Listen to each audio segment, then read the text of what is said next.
एक ताजा तरीन खबरों के साथ। गृह मंत्री नरोत्तम मिश्रा ने कहा, कोरोना में लगातार राहत भरे समाचार मिल रहे हैं। आज पूरे मध्य प्रदेश में सिर्फ 535 नए प्रकरण आए हैं, जबकि प्रदेश भर में 1376 लोग ठीक हुए। प्रदेश में अब 0.7 संक्रमण दर है। 7,983 एक्टिव केस बचे हैं। मोदी की घोषणा पर लग रहे कांग्रेस के आरोप पर कहा कि यह प्रतिक्रिया कांग्रेस ने पोलियो और चेचक के टीके बनाने में वर्षों लगाए हैं। कांग्रेस केंद्र सरकार पर गलत आरोप लगा रही है। आज पूरे के पूरे मध्य प्रदेश में 535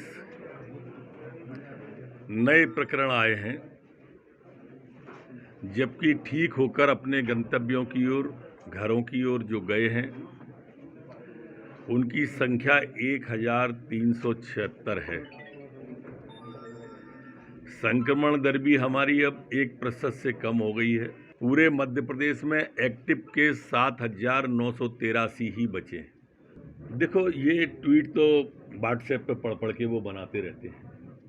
आप अंदाज करो कि इनको अब कोई विषय मिल नहीं रहा है। मुद्दा विहीन विपक्ष है।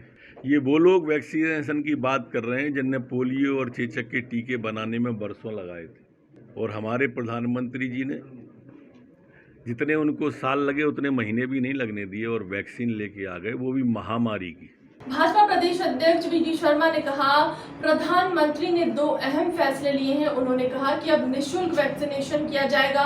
दूसरी घोषणा, दीपावली तक सरकार प्रति व्यक्ति 5 किलो का राशन फ्री वितरित करेगी। आज देश के संवेदनशील यशस्वी प्रधानमंत्री माननीय नरेंद्र मोदी जी ने देश के लिए 2 अहम फैसले किए हैं, जिसमें 18 वर्ष से ऊपर की उम्र के लोगों के लिए वैक्सीन अब राज्यों को केंद्र मुफ्त उपलब्ध कराएगा। साथ ही प्रधानमंत्री गरीब कल्याण अन्न योजना जो मई और जून के लिए तय हुई थी, माननीय प्रधानमंत्री जी ने अब इसको आगे बढ़ाकर दिवाली तक देश के अंदर 80 करोड़ लोगों को 5 किलो प्रति व्यक्ति अनाज मुफ्त उपलब्ध कराने का ऐलान माननीय प्रधानमंत्री ने किया है। इस संवेदनशील निर्णय के लिए मैं माननीय प्रधानमंत्री का बहुत हृदय से आभार व्यक्त करता हूँ। जीतू पटवारी और कमलनाथ को किसानों के बारे में बात करने का कोई नैतिक अधिकार नहीं है। 17 जून भोपाल आज कृषि मंत्री कमल पटेल के निवास पर किसानों सहित कई किसान नेता उन्हें मूंग को समर्थन मूल्य पर खरीदे जाने के निर्णय के लिए बधाई देने के लिए पहुंचे।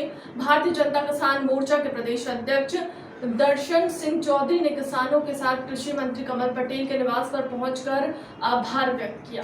प्रधानमंत्री नरेंद्र मोदी जी और मध्य प्रदेश के गांव गरीब और किसानों के मसीहा मुख्यमंत्री शिवराज सिंह चौहान जी के नेतृत्व में हमने किसानों के हित में अनेक निर्णय लिए हैं। इन 1.25 साल में भारतीय जनता पार्टी की सरकार ने शिवराज जी के नेतृत्व में किसानों की आय दोगुना करने में प्रधानमंत्री जी का जो संकल्प उसको पूरा किया है। प्रधानमंत्री जी ने 2022 तक का संकल्प लिया, लेकिन मुझे बताते हुए संतोष और गर्व है कि शिवराज जी के नेतृत्व में मध्य प्रदेश में हमने 2021 में पूरा कर दिया। भोपाल मंत्रालय में आज मध्य प्रदेश सरकार की कैबिनेट बैठक आयोजित की गई, जिसमें मुख्यमंत्री शिवराज सिंह चौहान ने समस्त मंत्री परिषद की ओर से देश हित में प्रधानमंत्री नरेंद्र मोदी द्वारा दिए गए फैसले का हृदय से आभार व्यक्त किया। नहीं, ऐसा नहीं है। राकेश चौधरी का खुद का बयान आया है कि वो पिछली गवर्नमेंट में जब हमारी कांग्रेस की सरकार थी उस समय रीवा के प्रभारी मंत्री थे। हम लोग जाति पाति पे विश्वास नहीं करते कांग्रेस। मैं कल भी कहा था कि न जात पे न पात पे मोहर लगेगी हाथ पे। उनका जाति का समीकरण भी वहाँ पे फिट होता है और हर व्यक्ति से उनकी जान पहचान है। अब अजय सिंह भैया का ये कहना कि हमसे सलाह नहीं ली थी, कई बार मैं अजय भैया को ले गया हूँ कमलनाथ जी के घर कि भैया आप जैसे कद के नेताओं को इस समय साथ में मिलके प्रदेश अध्यक्ष के चलना चाहिए। चिकित्सा शिक्षा मंत्री विश्वास सारंग ने गुरुवार को बाजार खुलने पर कहा है कि हमने यह निर्णय व्यापारियों की सहमति से लिया है। उन्होंने कहा कि भोपाल में अब हम गुरुवार से पूरा बाजार खोलेंगे। कल व्यापारियों के साथ हम बैठे हैं और सभी ने निर्णय लिया है। देखिए, व्यवस्थाएं तो पहले भी सुचारू चल रही थी मध्य प्रदेश में माननीय मुख्यमंत्री जी के नेतृत्व में निश्चित रूप से सभी चिकित्सीय व्यवस्थाएं सुचारू रूप से चल रही थी और चलती रहेंगी।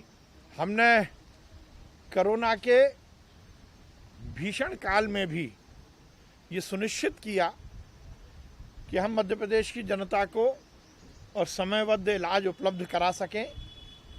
और माननीय मुख्यमंत्री जी ने तो बड़ी सौगात दी, कोरोना की मुफ्त में इलाज की जो योजना माननीय मुख्यमंत्री जी ने शुरू की वो निश्चित रूप से एक बड़ी सौगात थी। तीसरी लहर की भी हमने पूरी तैयारी कर ली है और हम ये सुनिश्चित